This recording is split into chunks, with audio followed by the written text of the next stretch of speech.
미련한 자와 슬기로운 자. 사무엘하 3장 27절에서 39절 말씀.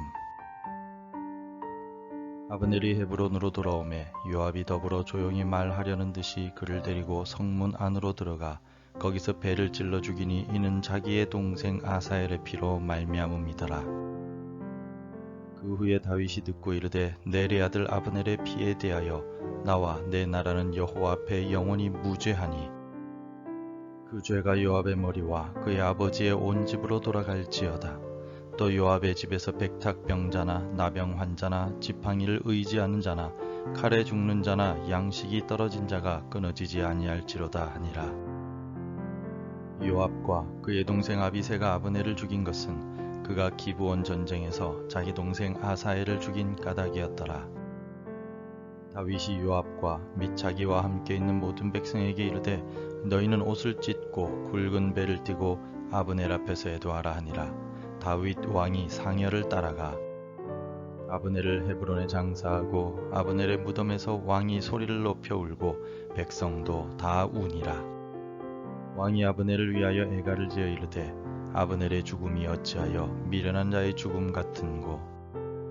내 손이 결박되지 아니하였고 내 발이 착고에 채이지 아니하였거늘 불의한 자식의 앞에 엎드러짐 같이 내가 엎드러졌도다 하매 온 백성이 다시 그를 슬퍼하여 우니라. 석양의 뭇백성이 나와 다윗에게 음식을 권하니 다윗이 맹세하여 이르되 만일 내가 해지기 전에 떡이나 다른 모든 것을 맛보면 하나님이 내게 벌 위에 벌을 내리심이 마땅하니라 하매 온 백성이 보고 기뻐하며 왕이 무슨 일을 하든지 무리가 다 기뻐하므로 이날에야 온 백성과 온 이스라엘이 넬의 아들 아브넬을 죽인 것이 왕이 한 것이 아닌 줄을 아니라. 왕이 그의 신복에게 이르되 오늘 이스라엘의 지도자여 큰 인물이 죽은 것을 알지 못하느냐. 내가 기름 부음을 받은 왕이 되었으나 오늘 약하여서 스루야의 아들인 이 사람들을 제어하기가 너무 어려우니 여호와는 악행한 자에게 그 악한 대로 갚으실지로다 하니라. 오늘 우리가 살아가는 이 시대를 분노의 시대라고 표현하는 사회학자들이 있습니다. 정치나 사회, 문화와 교육에는 작은 일에도 분노하는 일들이 잦습니다. 게다가 교회 안에도 분노가 많다고 말하는 사람들이 있습니다. 분노란 지나치게 자신의 감정을 표출하고 화를 내는 것을 말합니다. 우리가 모욕을 당했거나 누군가가 나를 무시했을 때 우리는 분노를 표현합니다.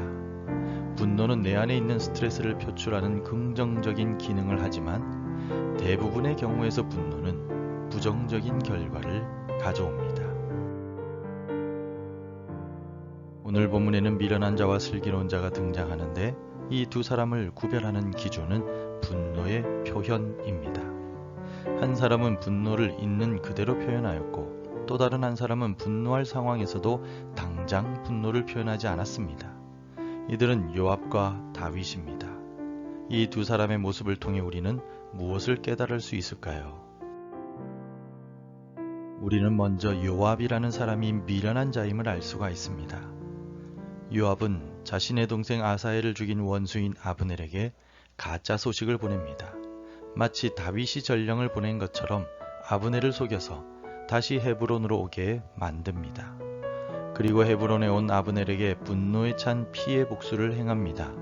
27절에서 아브넬이 헤브론으로 돌아오매 요압이 더불어 조용히 말하려는 듯이 그를 데리고 성문 안으로 들어가 거기서 배를 찔러 죽이니 이는 자기의 동생 아사엘의 피로 말미암음이더라. 아사엘이 죽은 모습과 똑같이 요압은 아브넬의 배를 찔러 죽입니다. 다윗과 아브넬의 동맹으로 하나님께서 이끌어 가시는 다윗 왕국이 평화롭게 확장되어 가고 통일 왕국을 꿈꾸고 있었습니다. 그러나 이때 요압은 분노에 사로잡혀 왕의 이름을 사칭하였습니다. 또 통일 왕국을 세우는 데 중요한 역할을 하게 될 아브넬의 생명을 빼앗았습니다.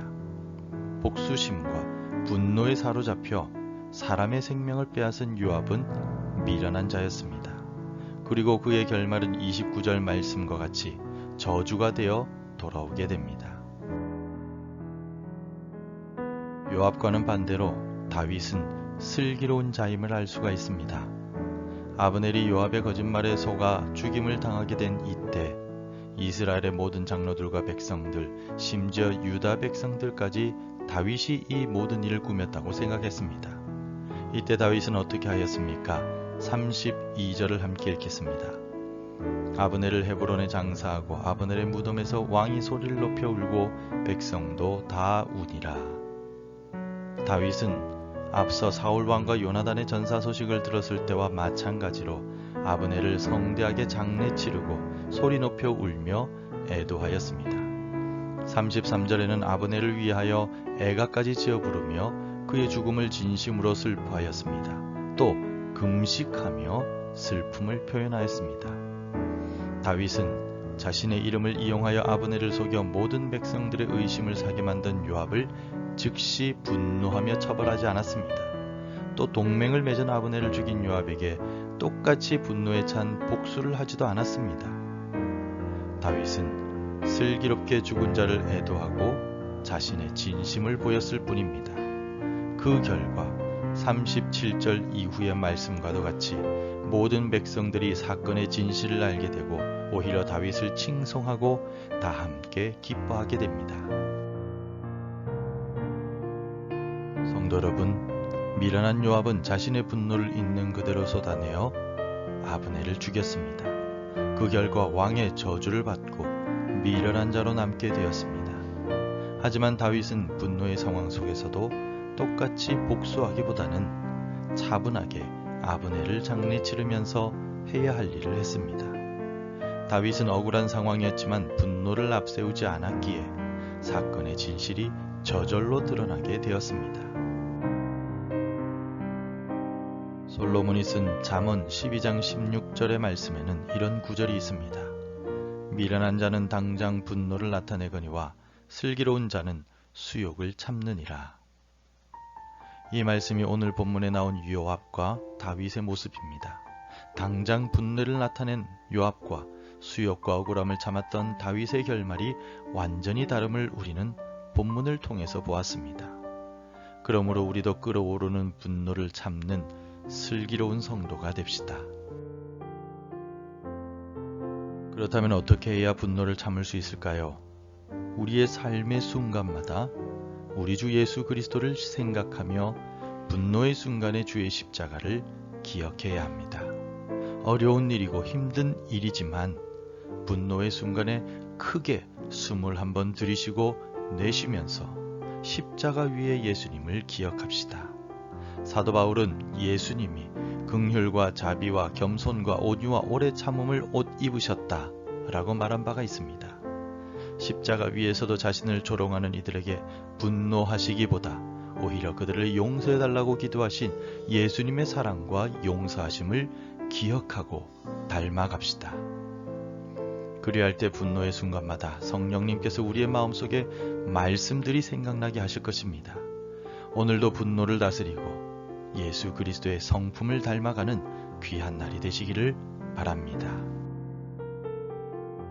기도하겠습니다. 하나님 아버지, 우리는 질병 때문에 분노하고 자녀들 때문에 분노하며 먹고 사는 문제로 분노합니다. 내 뜻대로 되지 않아서 분노하고 나를 무시하는 사람 때문에 분노합니다. 그러나 이제는 오늘 말씀을 기억하고 다윗처럼 분노를 참는 슬기로운 그리스도인이 되기로 결단합니다. 십자가 위에서 조롱하는 이들을 용서하신 예수님처럼 인내하기로 결단합니다. 오늘 하루를 지켜주시고 예수님을 기억하게 하셔서 분노를 참을 수 있도록 도와주옵소서. 예수님의 이름으로 기도드립니다. 아멘. 계속해서 함께 기도해 주시기 바랍니다. 분노를 다스리며 예수님을 닮아가게 하소서. 우리 가정에 사랑과 용서와 인내가 넘치게 하소서. 우리 교회가 성령의 열매와 복음의 열매를 맺게 하소서. 복음 전해야 할 한 사람이 생각나게 하소서. 오늘도 말씀대로 살아가며 성령의 열매를 맺어가는 귀한 하루가 되시기를 축복합니다.